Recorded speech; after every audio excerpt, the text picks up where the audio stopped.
सभी भक्तों को प्रणाम। जय मां बगलामुखी। भक्तजनों, आज हम आपको मां भक्ति बगलामुखी जी के दर्शन करवा रहे हैं। माता बगलामुखी जो शत्रु संहारिणी देवी कही जाती है और तंत्र मंत्र यंत्र इत्यादि को नियंत्रित करने वाली ये देवी है। भक्तों का कल्याण करने वाली है, भोग और मोक्ष प्रदान करने वाली हैं। जिस पर मां भगवती अनुकंपा कर देती हैं, उसके लिए कोई भी कार्य असंभव नहीं रह जाता। मां भक्ति बगलामुखी जो अत्यंत करुणामयी है, भक्तों पर कृपा दृष्टि बनाए रखने वाली हैं और हमेशा जो भक्त का कल्याण करने वाली हैं और शत्रुओं का विनाश करने वाली ये देवी हैं। ये भक्त को लौकिक और आध्यात्मिक दोनों प्रकार से सुख प्रदान करने वाली हैं। मां भक्ति अगर तंत्र की देवी हैं, इसके साथ में आध्यात्म की भी ये देवी हैं।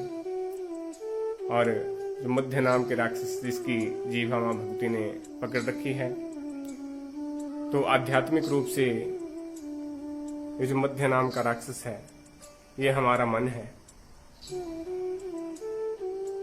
और ये जो मन है, यही हमको पतन की ओर ले जाने वाला है और यही मन हमको कल्याण की तरफ ले जाने वाला है। तो मां भक्ति मन को नियंत्रित करने वाली देवी हैं। जो अविचारिक कर्म हैं वो गौण कर्म कहे जाते हैं। मारण, मोहन, बस्यम, उच्चाटन जो भी हैं, ये सत्कर्म, स्तंभन आदि। और स्तंभन की मां भक्ति अधिष्ठात्री देवी हैं, स्तंभन विद्या की, इसीलिए इन्हें ब्रह्मास्त्र विद्या भी कहा जाता है। और मां भक्ति की जो स्तुति है,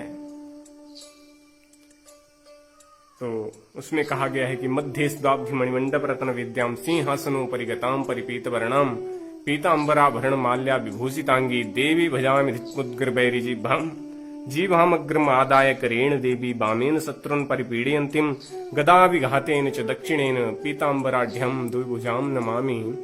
श्री पीतांबराढ्यम द्विभुजाम नमामि। तो इस श्लोक में क्या कहा गया है कि मध्य सुधाब्धि मणिमंडप रत्न वेद्याम।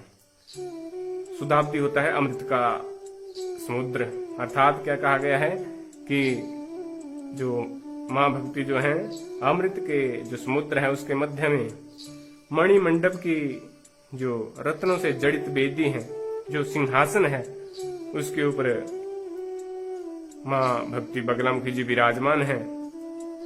और उनके जो वस्त्र आभूषण इत्यादि हैं, वो सब कुछ क्या है, पीत वर्ण के हैं।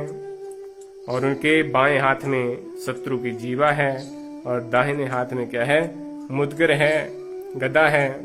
और इसको लेकर मां भक्ति उस शत्रु पे प्रहार कर रही है। ऐसी मां पीतांबरा को मैं प्रणाम करता हूँ। ऐसी मां भक्ति जो करुणामयी है, उस मां भक्ति को मैं प्रणाम करता हूँ। जो नित्यव्रती मां भक्ति का ध्यान, भजन, पूजन, अर्चन, वंदन करता है, मंत्र जाप करता है, तो उसके लिए शास्त्रों में क्या कहा गया है कि बादी मुक्ति रंकति क्षिति पतिर बैस बांध रहा शीतति क्रोधी साम्यति दुर्जन सुजनति क्षिप्रानुगा खंजते गर्भी खरबते सर्वविच्च जड़ते त्वद्यंत्रणाम यंत्रितः श्री नित्ये बगलामुखी प्रतिदिन कल्याणी तुभ्यम नमः। क्या कहा है कि हे मां भक्ति, हे कल्याणी, और कहते हैं कि आपके मंत्र के द्वारा जो यंत्रित है वो, अगर कोई गूंगा है, अगर बहुत बाचाल है, कोई बहुत बोलने वाला है, तो वो क्या बन जाता है। अगर आपके भक्त के समक्ष अगर ऐसा कोई मनुष्य आता है जो बहुत बाचाल है, तो वह किस प्रकार से हो जाता है, गूंगा। तो बादी मुक्ति, जो बादी है, जो बहुत बोलने वाला है, वो गूंगा बन जाता है। और जो राजा है, राजा क्या बन जाता है, रंक। अग्नि जो है, जो जलाने वाली है, वो आपके प्रभाव से शीतल हो जाती है। जो क्रोधी मनुष्य होगा वह माँ भक्ति के जो भक्त हैं उनके सामने शांत हो जाएगा। और जो क्या है, दुर्जन है, जो दुष्ट है, वो सुजन बन जाएगा, अर्थात सज्जन बन जाएगा। और जो बहुत दौड़ने वाला है वो किस प्रकार व्यवहार करेगा, लंगड़े की तरह। और गर्भ युक्त जो बहुत घमंड के वाला है वो किस प्रकार से व्यवहार करेगा, वो अपने आप को छोटा समझेगा। और जो सर्वज्ञ है वो जड़ हो जाएगा, अर्थात उसके ज्ञान में कमी आ जाएगी। तो हे लक्ष्मी स्वरूपा माँ भक्ति बगलामुखी, हे माँ कल्याणी, मैं आपको प्रतिदिन नमन करता हूँ। और माँ भक्ति बगलामुखी का जो मंत्र स्तोत्र सतनाम और सहस्रनाम स्तोत्र का जाप है वो सब मनुष्य कर सकते हैं। लेकिन अगर माँ भक्ति की किसी को साधना करनी है तब वह उचित जो गुरु हैं, जो ज्ञानी कोई गुरु हैं, उनके मार्गदर्शन में ही की जाती है।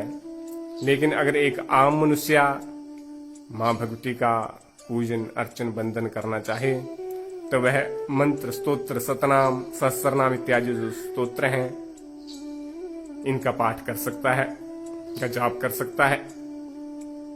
और इस जाप को करने से माँ भक्ति की अनुकंपा प्राप्त होती है।